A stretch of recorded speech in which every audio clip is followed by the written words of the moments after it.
Shri Koran Sangma, Honorable Chief Minister of Meghalaya, Shri Ganti, MEA and ICWA, Mr. Kanaria, Kanaria Foundation, Mr. Bezbara, Governing Council Asian Conference, and Data-san, Asian Conference.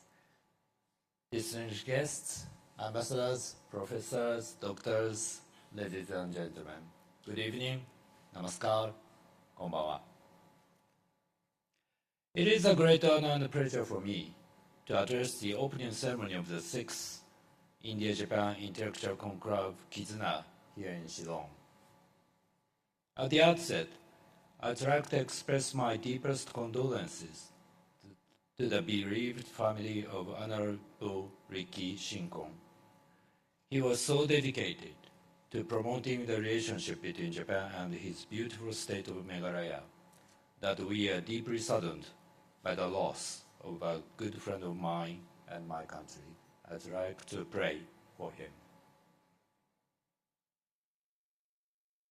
I would like to join my previous speakers to send my special thanks to the Asian Conference in hosting this 6th KIZUNA Conclave. This is a great conference. This is my second attendance at this conclave. Last year, I learned a lot from the in-depth discussions in the panel. And this year, I really look forward to coming here, Meghalaya.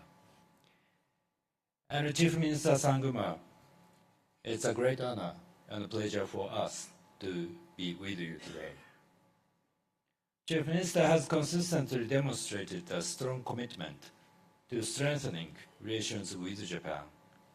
Excellency has visited Japan on several occasions and has actively engaged with local government and business leaders to build closer ties.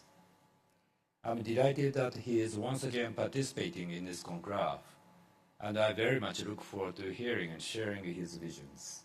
Actually, just before coming here, I had a very good conversation, in-depth conversation with the Chief Minister on various aspects of Japan-Meghalaya cooperation, including agriculture, tourism, and people-to-people exchanges. So I very much look forward to hearing his views here as well. Ladies and gentlemen, this year marks the 10th anniversary of the Free and Open Indo-Pacific, FOIP vision, which was first articulated in 2016. Enhancing connectivity in India's northeastern region and the Bay of Bengal, as well as developing industrial value chains across the region, constitutes one of the essential pillars of the vision and plays a vital role in achieving FOIP.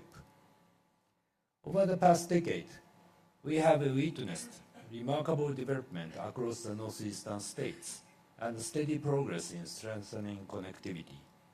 This progress is undoubtedly the result of sustained efforts by both the government of India and the respective state governments. The Union budget announced on 1st February further testifies to the government of India's strong commitment to the region. The allocation to the Ministry of Development of the Northeastern region in the latest budget has been significantly increased from the previous fiscal year. Across all ministries, more than 1 lakh crore rupees has been allocated for the projects related to this region, underscoring the growing national priority.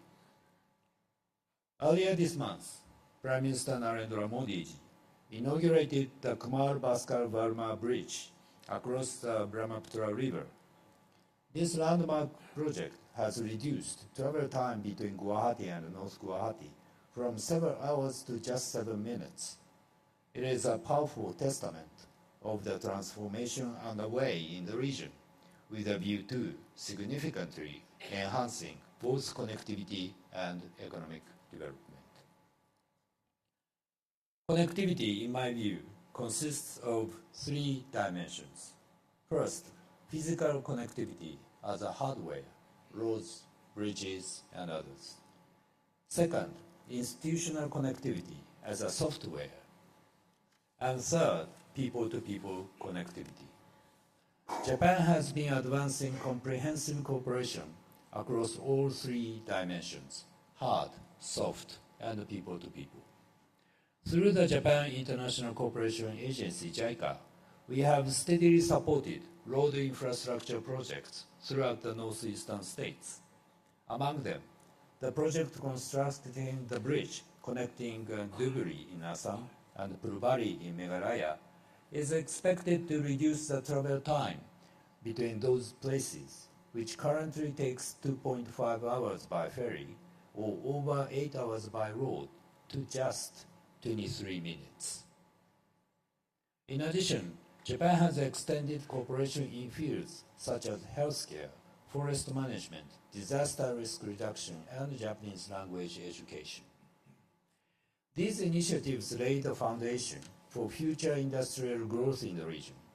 Furthermore, Japan's support for the construction of the Matabari deep seaport in Bangladesh is expected to become a game changer for logistics in the Bay of Bengal region, facilitating the development of industrial value chains linking the northeastern region with the broader Bay of Bengal area.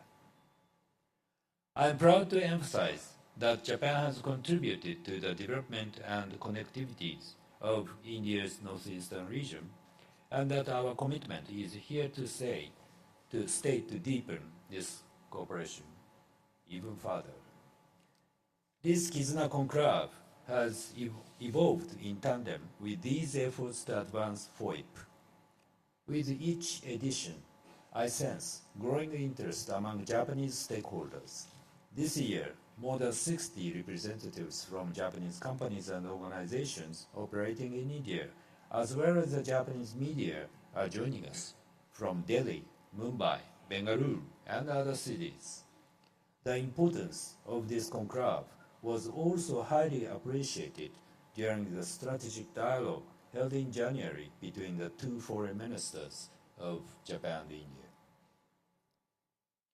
Esteemed guests, 10 years have passed since Japan and India elevated our relationship to a special strategic and global partnership. During Prime Minister Modi's visit to Japan last year, our leaders reaffirmed that the partnership has made significant progress over the past decade and agreed to build a mutually complementary relationship aimed at ensuring security and prosperity for the next generation. Among the priority areas identified by the two leaders, here I'd like to pick up or strengthen particularly three sectors which are particularly relevant to the themes of this sixth KIZUNA conclave. They are, first, semiconductors, second, clean energy, and third, human resource exchanges. In the field of semiconductors, cooperation between Japan and India is steadily advancing.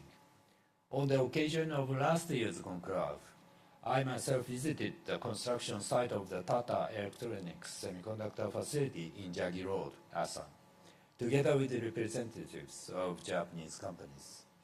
Since then, Japanese companies have increasingly joined the project as suppliers, and Japan's presence in India's semiconductor supply chain is rapidly expanding. Today as well, member companies of the Semiconductor Committee of the Japan Chamber of Commerce and Industry in India have visited the construction site and will participate in tomorrow's session as well. I look forward to further development of business collaboration in this critical sector. The second is clean energy. Clean energy is another area of pressing global importance and one in which Japanese companies possess advanced technology expertise. Last September, Prime Minister Modi-ji laid the foundation stone for the bamboo bioethanol plant project in Golaghat district, Assam. This project will contribute not only to India's carbon neutrality goals, but also to income generation for local communities through the utilization of bamboo, a key regional resource. The project is financed by the JBIC, Japan Bank for International Cooperation, and Japanese technologies, including those of Canadevia Corporation and other firms, are being utilized. I'm pleased that leading Japanese companies will also participate in tomorrow's session on clean energy, and I'm confident that this field holds tremendous potential for further cooperation between Japan and this region. The third is human resource exchange. This is another pillar of our partnership. During the leaders' meeting last year, our two governments agreed to aim at exchanging more than 500,000 people in 5 years, including the exchanges of 50,000 skilled personnel and potential talents from India to Japan. The northeastern region, with its talented and motivated young population, has great potential to lead in this area. Sending organizations are strengthening their activities in the region, and Japanese local governments have also begun engaging more actively with this region. I'm pleased to learn that during his visit to Japan last year, Honorable Chief Minister Sanguma met caretakers from Meghalaya working in Kobe City in Hyogo Prefecture, for example. I look forward to hearing from government officials and experts tomorrow about further steps to promote skill development and people-to-people exchanges. Esteemed guests, next year, 2027, will mark the 75th anniversary of the establishment of the diplomatic relations between Japan and India. Our ties, however, extend far beyond these 75 years. They are rooted in centuries of spiritual and cultural exchanges dating back to the introduction of Buddhism in the 6th century to Japan, and they have expanded and deepened dynamically through shared strategic and economic interests, keeping our traditional exchanges as precious fields. I visited Kohima in Nagaland in 2024 and Impal in Manipur last year to pay tribute to all those who lost their lives in the Second World War, including former Japanese soldiers. Through the warm welcome extended by local communities, I felt firsthand the deep historical bonds between our two peoples. Also, it was a distinct honor for me to welcome Honorable Shuri Rijiju, Minister of Parliamentary Affairs and Minister of Minority Affairs, as a chief guest of the Emperor's birthday reception I hosted earlier this month. His gracious presence was truly engaging and served as a powerful symbol of the enduring cooperation between Japan and the Northeast region. At a time when the international community faces profound transformations and numerous challenges, it is increasingly important for countries that share democratic values and fundamental principles to work together to uphold peace and prosperity.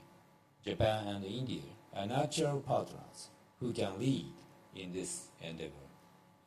The development and enhanced connectivity of this region and the Bay of Bengal area are essential to realizing this shared vision, offering significant strategic and economic potential.